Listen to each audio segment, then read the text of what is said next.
যিনি বড় ভালোবেসে আমাদেরকে মানুষ বানাবার পরে, আমাদেরকে মুমিন বানাবার পরে রব্বে করিমের শ্রেষ্ঠ নিয়ামত, আমাদের উপরে সর্বশ্রেষ্ঠ ইহসান, তিনি আমাদেরকে সাইয়্যিদুল আম্বিয়া মুহাম্মদুর রাসূলুল্লাহ সাল্লাল্লাহু তাআলা আলাইহি ওয়াসাল্লাম উম্মত বানিয়েছেন। চারটা নিয়ামত আমাদেরকে এভাবে দিয়েছেন যেগুলো আমরা কখনো আল্লাহ তাআলার কাছে চাই নাই। প্রথম নিয়ামত মানুষ বানিয়েছেন, 2 নম্বর নিয়ামত মুমিন বানিয়েছেন, 3 নম্বর নিয়ামত রাসূলের উম্মত বানিয়েছেন, 4 নম্বর নিয়ামত কোরআনে কারীম দিয়েছেন। এই 4 নিয়ামতের জন্য আমরা কখনোই দরখাস্ত করি, আমাদের আব্বা আম্মাও করেন। যদি মানুষ না বানাতেন তো মুমিন বানাতেন কিভাবে? তো মানুষ বানিয়ে প্রথম ইহসান, 2 নম্বর মুমিন বানিয়েছেন যদি কোনো হিন্দুর ঘরে পাঠাতেন, 3 নম্বর সাইয়্যিদুল আম্বিয়া মুহাম্মদুর রাসূলুল্লাহ সাল্লাল্লাহু তাআলা আলাইহি ওয়াসাল্লামের উম্মত বানিয়েছেন, 4 নম্বর কোরআন আমাদের কিতাব, কোরআনে কারীমকে আল্লাহ তাআলা আমাদের কিতাব বানিয়ে দিয়েছেন। আজকের আমার আলোচ্য বিষয় 3 নম্বর নিয়ামত। তৃতীয় নিয়ামতটা কি বলেন? আল্লাহ তাআলা আমাদেরকে মুহাম্মদুর রাসূলুল্লাহ সাল্লাল্লাহু তাআলা আলাইহি ওয়াসাল্লামের কি বানিয়েছেন? উম্মত বানিয়েছেন। মুহাম্মদুর রাসূলুল্লাহ সাল্লাল্লাহু আলাইহি ওয়াসাল্লামের উম্মত হওয়া, এটা সরাসরি আল্লাহ তাআলা বলেন লাকাদ মান্নাল্লাহ, তোমার রব আমি আল্লাহ অবশ্যই অবশ্যই তোমার উপরে ইহসান করেছি।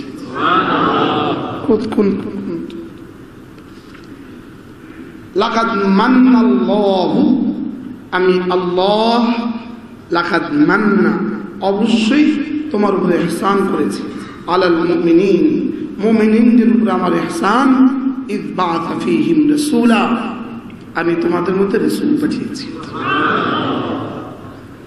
সবচেয়ে বড় ইহসান লাকাদ মান্নাল্লাহ, সবচেয়ে বড় ইহসান আল্লাহ তাআলা আমাদের মধ্যে কি পাঠিয়েছেন? রাসূল পাঠিয়েছেন। মিন আনফুসিহিম, তোমাদের মধ্য থেকে, অর্থাৎ মানব জাতি, তোমাদের মধ্য থেকে তোমাদের জন্য একজনকে রাসূল করে আমি পাঠিয়েছি। মিন আনফুসিহিম, নাফসুনের বহুবচন আনফুস, তোমাদের মধ্য থেকেই তোমাদের রাসূল, তোমাদের মধ্য থেকেই তোমাদের কি? এই কথা সুস্পষ্ট যে রাসূল মানুষ ছিলেন। বলেন রাসূল কি ছিলেন? সর্বশ্রেষ্ঠ মানুষ ছিলেন। রাসূল কি ছিলেন? বলেন মানব জাতির জন্য সর্বশ্রেষ্ঠ মানুষকে মুহাম্মদুর রাসূলুল্লাহ সাল্লাল্লাহু তাআলা আলাইহি ওয়াসাল্লাম। মিন আনফুসিহিম, বলেন তোমাদের থেকে, তোমাদের একজনকে মুহাম্মদ নাম দিয়ে রাসূল বানিয়ে পাঠিয়েছি। লাকাদ মান্নাল্লাহু আলাল মুমিনিনা ইয বা'আথা ফীহিম রাসূলাম মিনহুম, রাসূলাম মিন আনফুসিহিম, তোমাদের মধ্য থেকে একজনকে রাসূল করে পাঠিয়েছি। এটা তোমাদের উপরে আমার সবচেয়ে বড় ইহসান, তোমাদের উপরে আমার সবচেয়ে বড় নিয়ামত। হ্যাঁ, একটু কল্পনা করুন তো, রাসূল না হয়তো তা আমরা কি হতাম? সাফ গরু আর ছাগল। প্রতিটা মানুষ শুধুই গরু আর ছাগল হতো, শুধু খেত, ঘুমাতো, বাচ্চা দিত। বলেন খেত, ঘুমাতো, বাচ্চা দিত। মানবতার কোন সভ্যতা পৃথিবীর মানুষ জানতো না। সভ্যতা কোন শব্দ মানুষ কি?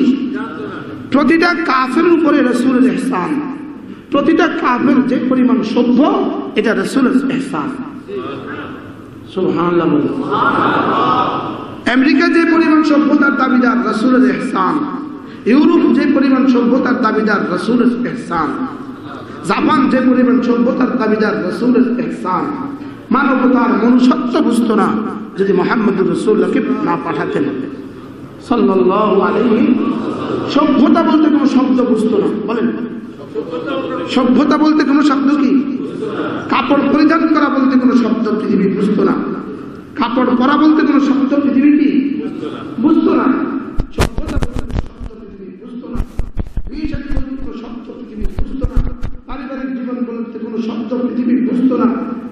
স্বামী স্ত্রী বলতে কোনো শব্দ পৃথিবী বুঝতো না, যদি না কিনা হতো বলেন মুহাম্মদুর রাসূলুল্লাহ ইহসান গোটা মানব জাতির উপরে, এমনকি ফেরেশতার উপরে। যেদিন ওই আয়াতে কারিমা নাজিল হলো, ওমা আরসালনাকা ইল্লা রাহমাতাল লিল আলামিন, আমি আপনাকে রহমত করে পাঠিয়েছি লিল আলামিন, গোটা পৃথিবীর জন্য, সমগ্র পৃথিবীর জন্য। বলেন নবী দো জাহাঁ রহমত, সমস্ত পৃথিবীর জন্য, শুধু মানব জাতির জন্য, শুধু জিনদের জন্য, শুধু জানোয়ারদের জন্য, গোটা পৃথিবীর জন্য। সুবহানাল্লাহ। এই আয়াত যেদিন নাযিল হয়, রাসূল সাল্লাল্লাহু তাআলা আলাইহি ওয়াসাল্লাম হযরত জিবরীলকে জিজ্ঞেস করলেন, জিবরীল আপনি কি জানেন আপনার উপরে আমার রহমত কি? সুবহানাল্লাহ। ওমা আরসালনাকা ইল্লা রাহমাতাল লিল আলামিন, আমি আপনাকে রহমত করে পাঠিয়েছি লিল আলামিন, পুরো জাহানের জন্য। জিবরীল ওমা রাহমাতুকা ওমা রাহমাতি আলাইকা জিবরীল, জিবরীল আমার রহমতের কোন অংশ আপনি পেয়েছেন? সুবহানাল্লাহ। আমাকে তো রহমত বানিয়ে পাঠিয়েছে। বলেন আল্লাহ তাআলা রহমান। রহমান মানে কি? যু রহমাতিন বালিগা। আলেম কাকে বলে? যু ইলমিন, ইলম ওয়ালা। হ্যাঁ, আলেম কাকে বলে? ইলম ওয়ালা, বস্তুওয়ালা, কলমওয়ালা, টাকাওয়ালা, মালওয়ালা, রহমতওয়ালা। তো রহমান শব্দ রহমতওয়ালা। আমি জিজ্ঞেস করলাম, আল্লাহ আপনি যদি রহমতওয়ালা হন তো আপনার রহমত কি কি? এটা হলো রহমান, এটা হলো রহমত। বেশ কে বছর নাই? হ্যাঁ, তো রহমান রহমতওয়ালা। আল্লাহ তাআলা বলেন দুনিয়াতে আমি দুটোকে রহমত বানিয়েছি, দুটোকে আমি রহমত বানিয়েছি। এক নাম্বার ওমা আরসালনাকা ইল্লা রাহমাতাল লিল আলামিন। দুই নাম্বার কোরআন রাহমাতুন ওয়া রাহমাতুন লিল মুমিনিন। قل بفضل الله وبرحمته فبذلك فليفرحوا هو خير مما يجمعون وننزل من القرآن ما هو شفاء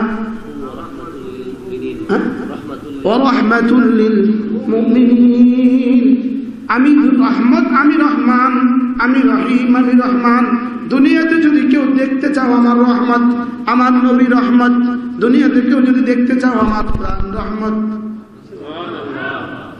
আমি ওই দুইটাকে দুনিয়াতে আমি রহমত বানিয়ে পাঠিয়েছি। তাইলে বোঝা গেছে নবীজি কি? রহমত। নবীজি কি? রহমত। আর কোরআন কি? রহমত। আচ্ছা, এই দুটো বোঝার পরে এবার মাসআলা, নবীজি রহমত এর অর্থ কি? নবীজির শরীর মুবারক রহমত, না নবীজির আনেওয়ালা, নবীজির আনিত দ্বীন রহমত? আবার বলেন শরীর মুবারক রহমত না দ্বীন রহমত? এই জন্যই 40 বছর আগের জীবন আর 40 বছর পরের জীবন, নবুয়তের আগের জীবন, নবুয়তের পরের জীবন। নবুয়তের আগের জীবন রাসূলের ব্যক্তি জীবন, আর নবুয়তের পরের জীবন রাসূলের রিসালাতের জীবন। আগের জীবন কি? ব্যক্তি জীবন। পরের জীবন কি? রিসালাতের জীবন। এই জন্য আগের জীবন আমাদের নমুনা না, পরের জীবন আমাদের নমুনা। এই জন্য আগের জীবন সংরক্ষিত নাই, আগের জীবনটা সংরক্ষিত নাই, মোটামুটি কথা সংরক্ষিত, আর পরের জীবনের এক জাররা রক্ষিত নাই। কি? আগের জীবনের কি নাই? সংরক্ষিত নাই। পরের জীবন কি নাই? অরক্ষিত নাই।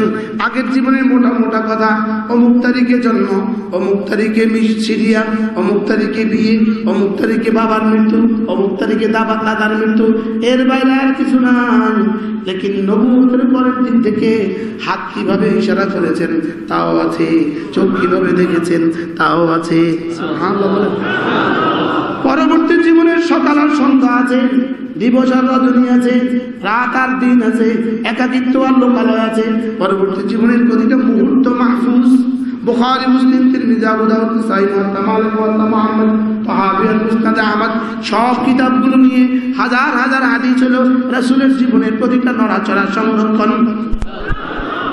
রাসূল জীবনের প্রতিটা কথার সংরক্ষণ, কাজের সংরক্ষণ। সুবহানাল্লাহ বলেন। কিসের সংরক্ষণ? কথা কাজ বলেন, কথা কাজ, মৌন সম্মতি, খামোশি, মৌন সম্মতি। রাসূলের সামনে একজন, যেমন ধরেন হযরত আলী রাসূলের সামনে মাথা হলক করে ফেলেছেন, তো রাসূল দেখি হাও বলেননি, নাও বলেননি, ব্যাস রাসূলের মৌন সম্মতি। এটা কি? এটাও শরীয়ত। এটা কি হয়ে গেছে? বলা শরীয়ত, চলা শরীয়ত, মৌন সম্মতি শরীয়ত। কি? যেটা নিষেধ করেছেন সেটা শরীয়ত, যেটা আদেশ করেছেন সেটা শরীয়ত, যেটা বলেছেন সেটা শরীয়ত, যেটা করেছেন সেটা শরীয়ত, যেটা মৌন সম্মতি দিয়েছেন সেটা শরীয়ত। লেকিন আগের 40 বছর সংরক্ষিত নাই। কেন সংরক্ষিত নাই? এটা শরীয়ত না। কি এটা? কি না বলেন? আগের 40 বছরের যে বড় বড় ঘটনাগুলো, অসংখ্য অলৌকিক ঘটনা ঘটেছে, এগুলো কিছুটা সংরক্ষিত আছে, হাজার কিছু সংরক্ষিত নাই। যেগুলো সংরক্ষিত আছে এগুলো কেন আছে? এই সংরক্ষণগুলো, এগুলো হলো নবীর নবুয়তের দলিল, নবীর নবুয়তের দলিল, আর পরবর্তী 23 বছর আমাদের শরীয়তের দলিল।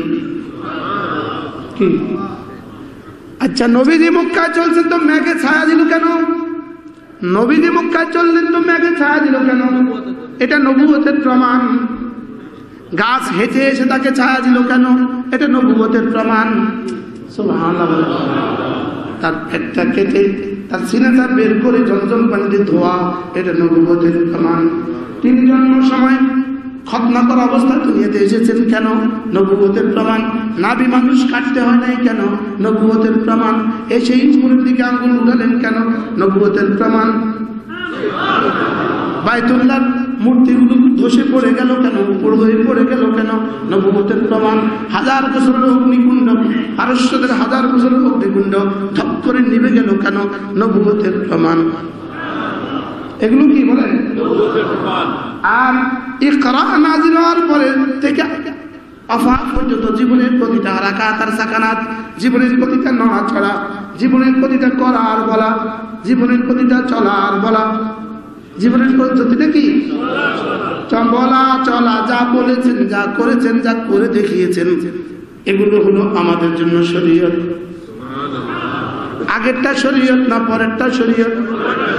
এবার বুঝে থাকলে বলুন তো দেখি, জন্মটা নবুয়ত না নবুয়তের প্রমাণ না শরীয়তের প্রমাণ? জন্মের বৃত্তান্তটা কি নবুয়তের দলিল? নবুয়তের জন্য না শরীয়তের জন্য?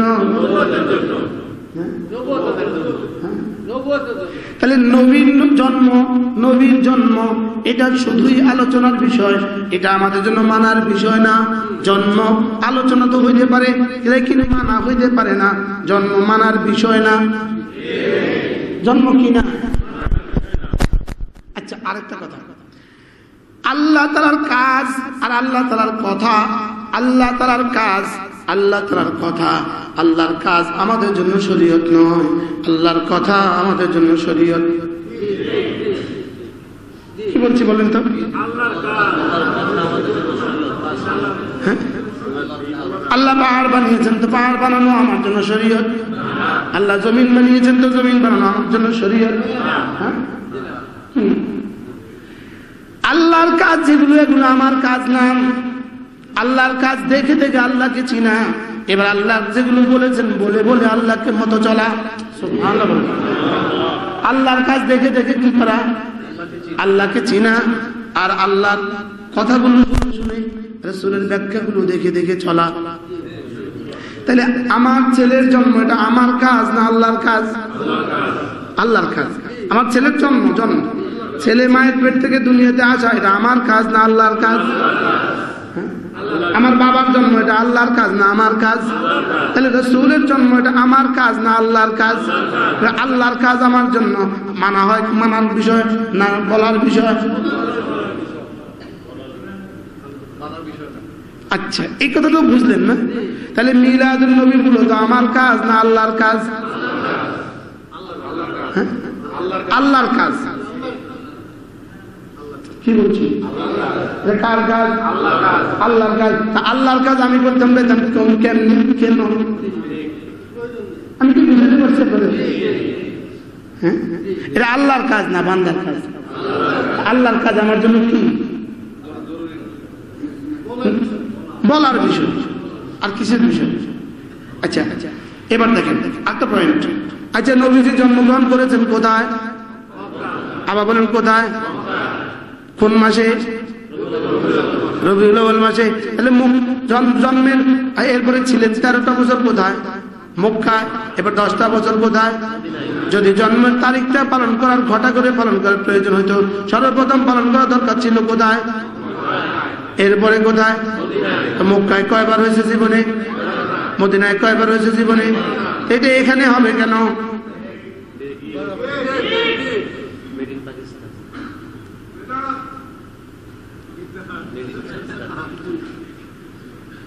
বুঝে নিতে হবে আমাদেরকে, আমরা কোন ষড়যন্ত্রের শিকার হয়ে যাচ্ছি, এটা বুঝে নিতে হবে আমাদেরকে। আমাদেরকে সুকৌশলে একটা স্লোগান দিয়া আমাদেরকে সুকৌশলে গোটা দিন থেকে বঞ্চিত করে দিবসমুখী করে দেওয়ার ষড়যন্ত্র চলছে। আর স্লোগানটা কত সুন্দর, নূর নবীর আগমন, শুভেচ্ছা স্বাগত। কি বলেন? ও আপনাদের ঢাকাতে নূর নবী আগমন করছে, চিটাগাঙে নূর নবী আগমন করছে, বলেন না? কবে আগমন করবেন এখানে? দেখবেন এরা বলবে নবীজি সর্বত্র বিরাজমান। যিনি সর্বত্র বিরাজমান হয় তিনি আবার আগমন করেন কেন? কি আল্লাহ কখন আসেন কখন যান? তো যিনি সর্বত্র বিরাজমান হন তিনি আবার আসেন কেন, যান কেন? এদের প্রতিটা কথা একটার সাথে সাংঘর্ষিক, একটা সাংঘর্ষিক। আচ্ছা, এবার আরেকটা কথা সবাই একটু উত্তর দেন। নবীজির ওফাত কোন মাসে? সবাই বলেন, সবাই উত্তর দেন। নবীজির ওফাত কোন তারিখে? 12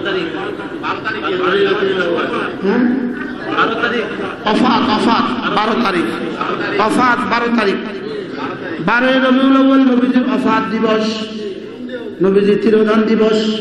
12 রবিউল আউয়াল নবীজি মদিনা তৈয়বা থেকে রওজায়ে আতারে চলে গেলেন 12 রবিউল আউয়াল। বন্ধু সাথের কাছে চলে গেলেন 12 রবিউল আউয়াল। এবার বলুন তো দেখি, ওফাত দিবসে খুশি মানাবে, খুশি করবে, ওফাত দিবসে ঈদ করবে বন্ধু না দুশমন?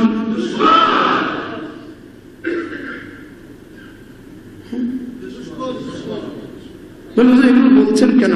আমরা না বললে আপনাকে বলবে কে?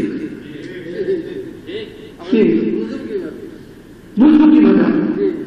12 রবিউল আউয়াল কি দিবস? আবার বলেন। ওফাত দিবসে আপনার বাবার মৃত্যু দিবসে আপনি খুশি করেন? খুব খুশি করে গরু জবাই করতেছেন, আনন্দ করতেছেন, কি লিগা? আজকে আব্বার মৃত্যু দিবস। এই মৃত্যু দিবসে খুশি করে? মৃত্যু দিবসে খুশি করে? আমাদের 15ই আগস্ট সব বক্তারা খুশি খুশি আনন্দ প্রকাশ করে না? 15ই আগস্ট আনন্দ প্রকাশের দিন বাংলাদেশে, বলেন না? 15 আগস্ট কিসের দিন? শোক দিবস না খুশি দিবস? আবার বলেন তো 15 আগস্ট যদি শোক দিবস হইতে পারে তো 12 রবিউল আউয়াল শোক দিবস হবে না কেন? ঈদ আর শোক কি এক কথা? দেখছেন নি কিভাবে আমাদেরকে প্রবঞ্চনা দিছে, কিভাবে আমাদেরকে ধোঁকা দিছে? ঈদ মানে কি? আনন্দ খুশি। শোক মানে কি? এদের বিপরীত কি? শোক। এদের বিপরীত কি? শোক। তো 12 রবিউল আউয়াল কি দিবস? যদিও মেনে নেই 12 রবিউল আউয়াল রাসূল দুনিয়াতে আসছেন, এটা যদি মেনেও নেই তবুও তো 12 রবিউল আউয়াল রাসূল দুনিয়া থেকে চলে গেছেন, খুশির দিবস হতে পারে না। কি হতে পারে না বলেন? খুশির দিবস হতে কেন? ওফাত দিবস যে কি দুটা হইতে খুশি আর শোক যদি একসাথে জমা হয় তো কোনটা পালন করে? আপনাদের ম্যারেজ ডেট যেদিন, আপনাদের বাবার ওয়াফাত দিবস সেদিন এই ঘরে বাজি ফুটাবে না দোয়া হবে? প্লাসে মাইনাসে? খুশিতে আর বিষাদে? সারা শরীর সুস্থ, শুধু নোট একটু ব্যথা। এখন এই লোকটা কি ব্যথায় কাতর না খুশিতে আত্মহারা? হ্যাঁ, 12 রবিউল আউয়াল একটু কল্পনা তো করেন। 1450 বছর আগে 12 রবিউল আউয়ালের একদিনে, 12 রবিউল আউয়ালের সোমবারে রাসূলের মৃত্যুর দিবসে, ওফাতের দিবসে মদিনায় তৈয়বা কেমন সুখের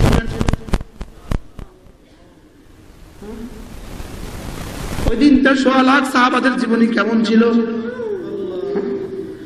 হযরত সিদ্দিক আকবর ওই দিন কি করছিলেন, হযরত ফারুক আযম ওই দিন কি করছেন, হযরত বেলাল কি করছেন, ওসমান কি করছেন, আলী কি করছেন, হযরত ফাতেমা কি করছেন, আয়েশা কি করছিলেন, হযরত আয়েশার কলিজা ওই দিন কেমন ছিল, হযরত ফাতেমার ওই দিন কেমন ছিল। কি হযরত সিদ্দিক আকবর একদিকে কাঁদে, ফারুক আযম আরেকদিকে কাঁদে, সাহাবা আরেকদিকে কাঁদে। সাহাবাদের মেয়েরা ভুলে গেছে বাচ্চাদেরকে দুধ দান করা, বাচ্চারাও সুখে ভুলে গেছে দুধ পান করা। রাসূলের সুখে সেদিন বাচ্চারা দুধ পান ভুলে গেছে, উটনি ভুলে গেছে তার বাচ্চাকে দুধ দান করা, বাচ্চা ভুলে গেছে মায়ের থেকে দুধ পান করা। সমস্ত সাহাবা কাঁদেন, যার যার মতো করে কাঁদেন। কি পরিমাণ কান্না করছিলেন সাহাবা। হযরত ওমর শেষ পর্যন্ত আর টিকতে না পেরে তলোয়ার লেজা তলোয়ার বের করলেন। আর কি বললেন, যে বলবা না মুহাম্মাদান কাদ মাত, মুহাম্মদ ইন্তেকাল হয়ে গেছে, যে বলবা তার গর্দান উড়াইয়া দিব। হযরত সিদ্দিক আকবর এই বেসামাল মানুষগুলোকে সামলাবার জন্য সিদ্দিক আকবর শেষ কি করলেন, সবার সামনে নিয়ে বললেন একটা আয়াত শুনো, ওয়ামা মুহাম্মাদুন ইল্লা রাসূল قد خلت من قبله الرسل أفإن مات أو قتل انقلبتم على أعقابكم। মুহাম্মদ তিনি তো রাসূল, বই অন্য কিছু ছিলেন না, তিনি রাসূল ছিলেন। তার আগে যারা রাসূল এসেছে তারাও চলে গেছে, তিনিও যদি মরে যান, তিনিও যদি পরিবর্তন হয়ে যান, তাহলে তোমরা কি ফিরে যাবে আগের দিকে? তিনি যদি মরে যান, তিনি যদি শহীদ হয়ে যান, তোমরা কি আগের দিকে ফিরে যাবে? ইন্নাকা মাইতুন ওয়া ইন্নাকুম লামাইতুন। আল্লাহ তাআলা বলেন আপনিও মরবেন, এরাও মরবে, তারাও মরবে। কুল্লু নাফসিন যায়িকাতুল মাউত। সমস্ত সাহাবী এত ওমর বলেন এই দিন যেন আমি প্রথম শুনলাম এই আয়াতে কারিমা। আল্লাহ হাত থেকে তলোয়ার ফেল পড়ে গেল, ওমা মুহাম্মাদুন ইল্লা রাসূল। তাহলে মুহাম্মদ সাল্লাল্লাহু তাআলা আলাইহি ওয়াসাল্লাম রাসূল ছাড়া অন্য কিছু ছিলেন না। রিসালাতের জীবন শুরু হয়েছে 23 বছর 40 বছর বয়সে।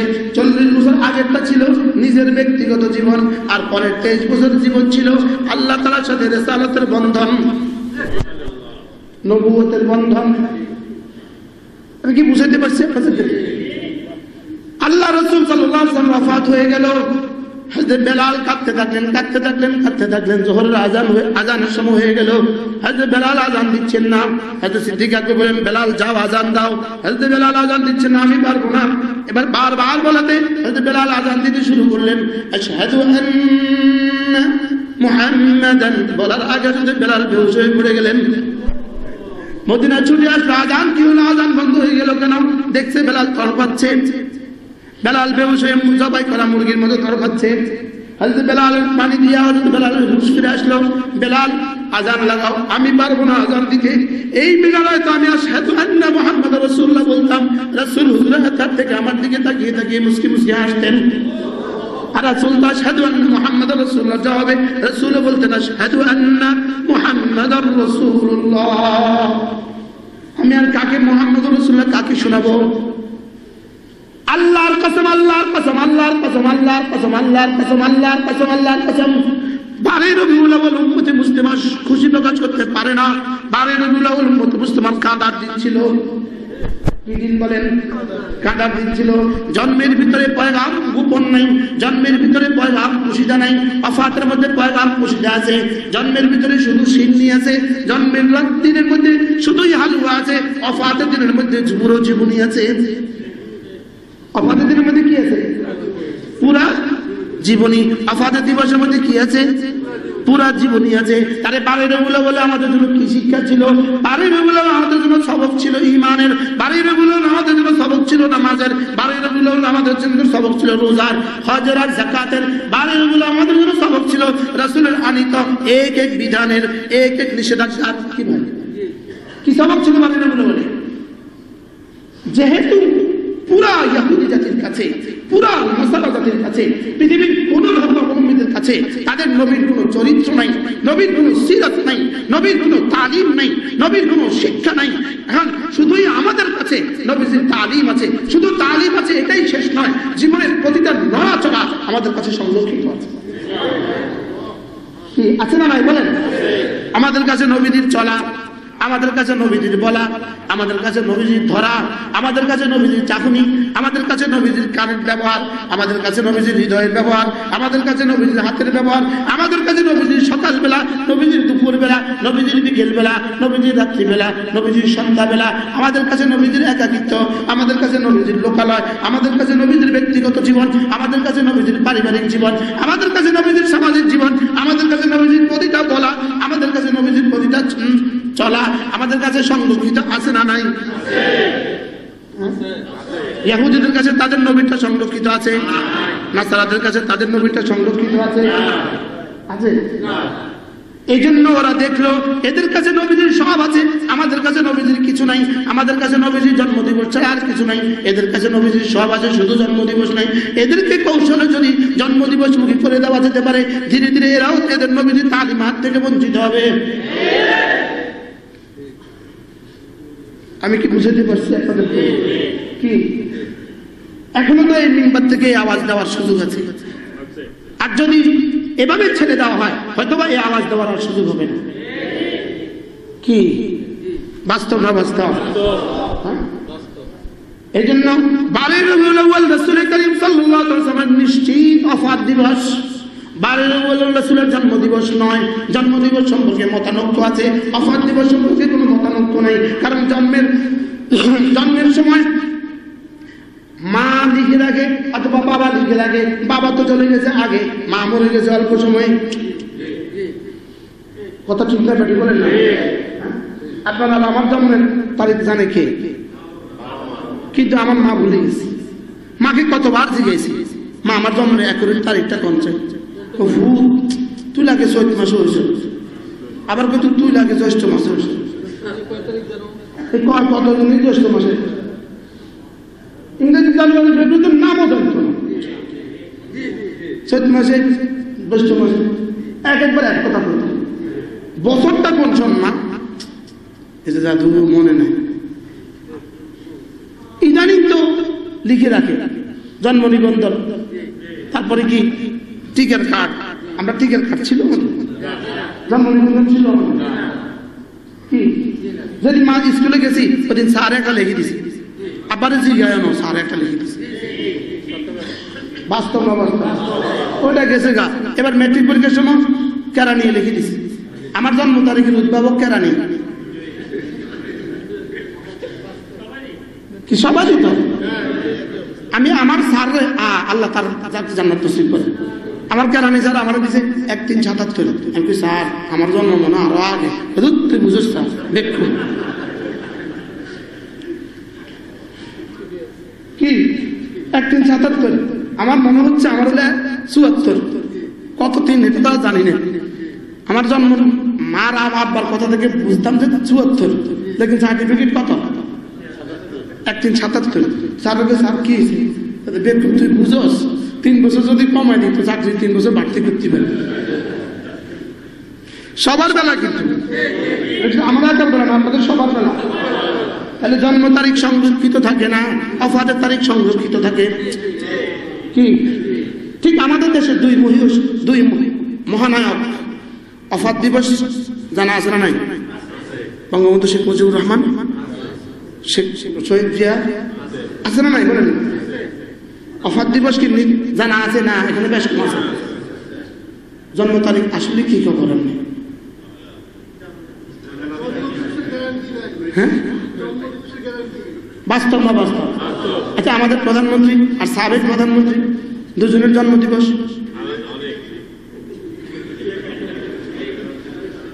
সেদিন কি কেউ জানতো? আমাদের প্রধানমন্ত্রী তিনবার প্রধানমন্ত্রী হবেন, জন্মের সময় কি কেউ জানতো? খালেদা জিয়া তিনবার প্রধানমন্ত্রী, এটা কি জন্মের সময় কেউ জানতো?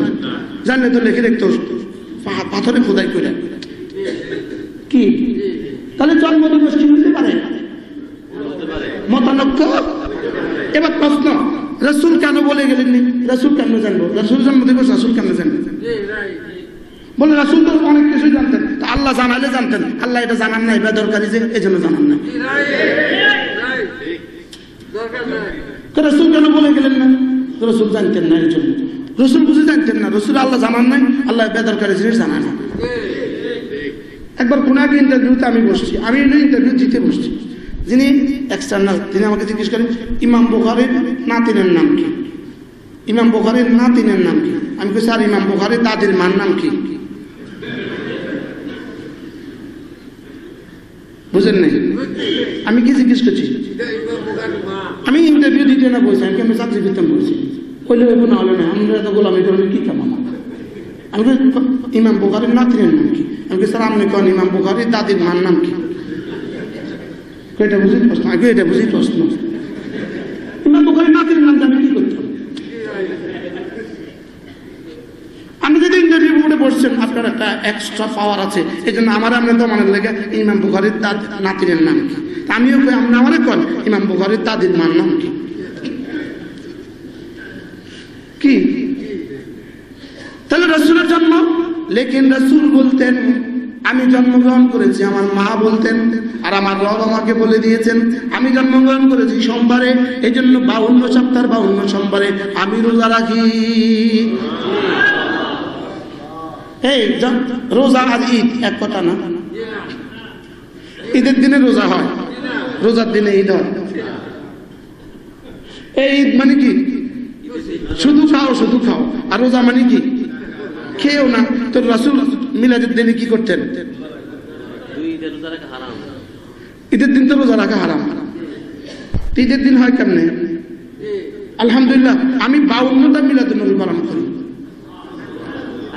আলহামদুলিল্লাহ বলেন। আমরা ব্যক্তিগতভাবে 52টা মিলাদুন নবী পালন করি। কি লিগা? প্রতি সোমবার রোজা রাখি, আলহামদুলিল্লাহ বলেন। এই সপ্তাহ রাখছি, গত সপ্তাহ। আমি তো সফরেই থাকি, সফরে প্রতি সফর মানে কেমন আপনি না সফরে, আমি তো সারা বছরের সফর, আমি বুঝে রোজা ছেড়ে দিতাম। কি আমি আলহামদুলিল্লাহ 52টা মিলাদুন নবী পালন করি, আপনারাও করবেন ইনশাআল্লাহ। বলেন তাহলে সোমবারে রোজা রাখতে বলেছেন কে? রাসূল। এবং সোমবার আমার জন্ম তারিখ, এটা বলেছেন কে? রাসূল। রাসূল কেন বললেননি আমার 12 রবিউল আউয়াল জন্ম তারিখ? দরকার নাই যে, আল্লাহ কেন বলালেননি? দরকার নাই যে। আচ্ছা 12 রবিউল আউয়াল ওফাত তারিখ, এটা রাসূল বলেছেন। 12 রবিউল আউয়াল মৃত্যু তারিখ, এটা রাসূল বলেছেন? আল্লাহ বলেছেন না? এটা জানছি কেমনে? এটা স্পষ্ট, এটা আমাকে 15 আগস্টের মতো ওপেন। কি এটা তো আমাদের 15 আগস্টের মতো ইতিহাস। সুবহানাল্লাহ বলেন না কেন? আমি কি বুঝতে পারছি? তাহলে 12 রাসূলের ওফাত দিবস না জন্ম দিবস? ওফাত দিবস। কি দিবস? এটা কে কইল? ইতিহাস সাক্ষী, ইতিহাস সাক্ষী। আর 12 জন্ম দিবস, এটা মতানৈক্যপূর্ণ। কেন? দরকার নাই। এটা কোরআন কেন নাযিল হলো না? অপ্রয়োজনীয়, এটা দরকার নাই। এটা কি নাই? আমি কি বুঝতে পারছি আপনাদেরকে? তাহলে আমাদেরকে কোন দিকে ছেলে দেওয়া হচ্ছে? ধীরে ধীরে ওদের শিক্ষা মতে ওদের নবীর জন্ম দিবস তারা যেমন আমাদেরকে এভাবে করার জন্য চেষ্টা করা হচ্ছে। মজার বিষয় হলো একটা কিচ্ছা। কুমিল্লা ট্রাকে করে মিছিল করছে, সকাল 12টার দিকে মিছিলে উঠছে, আসরের পরে নামছে নাইচা গাইয়া। তো ড্রাইভারটা ছিল মনে হয় কোনোদিন তবলিগে গেছে, এরকম হইতে পারে, অথবা আমাকে কোনদিন শুনছে, এরকম হইতে পারে। তো ড্রাইভারটা কয়, হুজুর জোহর আসর 2 ওয়াক্ত নামাজ তো আপনারা পড়লেন না, আপনারা যে আম গাড়িতে নাচলেন। তো ড্রাইভারের কয়, তুই বেটা ওয়াহাবি, তোর আর লইতাম না। নামাজের কথা কনে কি হইছে, তুই বেটা ওয়াহাবি, তোরা আর নিতাম না কখনো। কি ভাই, শুধু জোহর আসর শেষ নাকি বছরের পর বছর শেষ? কি বুঝাতে চাচ্ছে? আরো মজার খবর আছে, একই ট্রাকে নারী আর পুরুষ একসাথে নুন নবীজির আগমন শুভেচ্ছা স্বাগতম, মোদের নবীর আগমন শুভেচ্ছা স্বাগতম, মিলাদুন নবী কায়েম করো করতে হবে, মিলাদুন নবী কায়েম করো করতে হবে, নারী আর পুরুষ একসাথে। আপনি বলেন এটা কোন দিকে এগোচ্ছে? এরপরে তো আমরা ক্লিয়ার হবো না ইনশাল্লাহ। আমরা তো সাফ হয়েছি তো আলহামদুলিল্লাহ। আমাদের সাথে নবীজির সম্পর্ক, হৃদয়ের সম্পর্ক, রিসালাতের সম্পর্ক, নবুয়তের সম্পর্ক, ঈমানের সম্পর্ক, নামাজের সম্পর্ক, রোজার সম্পর্ক, হজের সম্পর্ক, যাকাতের সম্পর্ক। রবিউল আউয়ালের সাথে আমাদের কোনো সম্পর্ক নাই। আমাদের সম্পর্ক কোরআন কারীমের সাথে, আমাদের সম্পর্ক নবীজির কথার সাথে, আমাদের সম্পর্ক নবীজির চরিত্রের সাথে। সুবহানাল্লাহ। সবাই ক্লিয়ার তো? আল্লাহ তৌফিক দান করেন, আল্লাহ আমাদেরকে বুঝ দান করেন। তো নবীজির নবুয়তের জীবনের জন্মের পর থেকে 40 বছর পর্যন্ত এত হাজারো অলৌকিক ঘটনা। আমাদের করণীয় এগুলো নবীর করণীয়, এগুলো আল্লাহর করণীয়। তো কার করণীয়? মেঘ যে ছায়া দিছে, এটা আল্লাহ করছে না নবীজি করছে? গাছে যে ছায়া দিছে, আল্লাহ করছে না নবীজি করছে? হরিণ যে কথা বলছে, আল্লাহ করছে না নবীজি করছে? কি হরিণে কথা বলছে যে আল্লাহ করছে না নবীজি করছে? আল্লাহর কাজ আমার কাজ? আলহামদুলিল্লাহ, আপনার বুঝে গেছে। এই জন্য তো পুরো বাংলাদেশ থেকে আপনাদেরকে চুনে চুনে বাছাই করে করে ঢাকা নিয়ে আসছে। আপনাদের কথা বলার আগেই বুঝেন, এই জন্য